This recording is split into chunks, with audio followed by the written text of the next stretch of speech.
Առողջության համընդհանուր ապահովագրության ներդրումը խթանել է, որ աշխատողները գործատուներից պահանջեն ամբողջությամբ գրանցել իրենց աշխատավարձը։ Լուրերի զրուցակիցն էլ տարիներ շարունակ տարբեր գործատուների մոտ աշխատել է, չունենալով իրավունքների բավարար պաշտպանվածություն։ Համաձայնեց այդ մասին պատմել առանց նույնականացվելու։ Լրիվ աշխատավարձը չի գրանցվել, պայմանագիր եղել է քաղաքական իրավական հիմունքներով։ Հետագայում, երբ որ խոսակցություն է եղել, որ ես ցանկանում եմ, որ աշխատավարձը լրիվ գրանցվի, որովհետև այդ աշխատավարձը գրանցելը ինձ պետքա, չգիտեմ, հենց ապահովագրության համար, իմ հարկերը պետությանը վճարելու համար, այսինքն ինչ-որ տարբեր դրվագներով անհրաժեշտություն է առաջացել աշխատավարձի գրանցելու հետ կապված, գործատուից ստացել եմ բացասական պատասխան։ Բացատրել է, որ հարկերը շատ են, եթե աշխատավարձը գրանցի, այդ պահումներն արվելու են աշխատողի հաշվին, հետևաբար մաքուր վարձատրությունն էլ նվազելու է։ Նաև հայտարարել է, որ այդ դեպքում աշխատավարձի խոստացված պարբերական բարձրացումներն այլևս չեն լինի։ Արմանն այլ աշխատանք է գտել, որտեղ պատրաստական են եղել նրան գործի ընդունել օրինական հիմունքներով, գրանցել ամբողջ աշխատավարձը։ Հիմա արդեն ես համարվում եմ առողջապահության ապահովագրության շահառու, իր բոլոր լավ ու վատ կողմերով։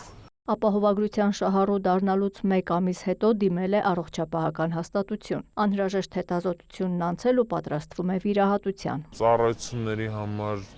գումար չեմ վճարել, ոնց հասկացա չեմ վճարելու, ինչև վերջ։ Նորմալ սպասարկել են։ Առողջության համընդհանուր ապահովագրության հիմնադրամի ղեկավարն ասում է, ապահովագրվածների թիվը կայուն աճում է։ Համակարգը ներդնելիս նախատեսել են, որ 200,000 դրամ եւ ավելի բարձր վարձատրություն ունեցողների, հետեւաբար շահառու դարձողների քանակը 2026 թվականին կազմելու է մոտ 300,000, բայց հունիսի դրությամբ արդեն իսկ 400,000-ի է հասել։ Այսինքն միջինում աճը կազմել է մոտավորապես 36%,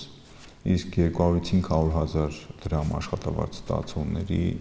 աճը 47%, 500,000-ից բարձր աշխատավարձ ստացողների աճը կազմել է 14%։ Հանրության շրջանում եղած մտավախությունները, թե գործատուները կնվազեցնեն 500,000 եւ ավելի աշխատավարձ ստացողների վարձատրությունը, որ ապահովագրության համար վճարեն 200,000-ից 500,000 դրամ աշխատավարձի համար նախատեսված ցածր ապահովագրավճարը, իրականում չեն արդարացել, ու փաստորեն նույնիսկ հակառակ միտումը կա։ Չեն արդարացել նաև այն մտավախությունները, թե մարդկանց աշխատավարձերը կնվազեցնեն այնքան, որ ընդհանրապես ապահովագրավճար չվճարեն։ Ու բնականաբար սա նաև մուլտիպլիկատիվ էֆեկտ է ունեցել ընդհանուր թե հարկերի հավաքագրման, թե ընդհանուր մեր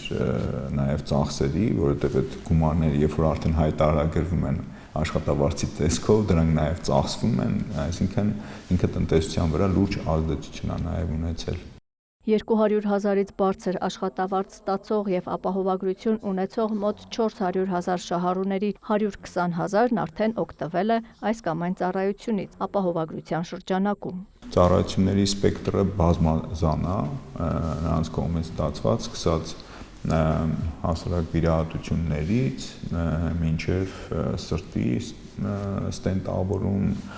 բաց վիրահատություններ, աորտակորոնար շունտավորում, պրոթեզների փոփոխություն սրտի։ Դիմելիությունը բավական բարձր է, ի տարբերություն շատերի համոզման, թե 18-ից 64 տարեկան աշխատող բնակչությունն առողջապահական ծառայությունների կարիք առանձնապես չի ունենալու եւ զուր տեղն է ապահովագրավճար մուծելու։ Առողջության համընդհանուր ապահովագրության շահառուների ընդհանուր թիվը վերջին տվյալով ավելի քան 1,800,000 է։ Նախատեսվում է, որ համակարգի փուլային ներդրումը կավարտվի 2028-ին, ներառելով ամբողջ բնակչությանը։ Աննա Զախարյան, Դավիթ Մաչկալյան, լուրեր։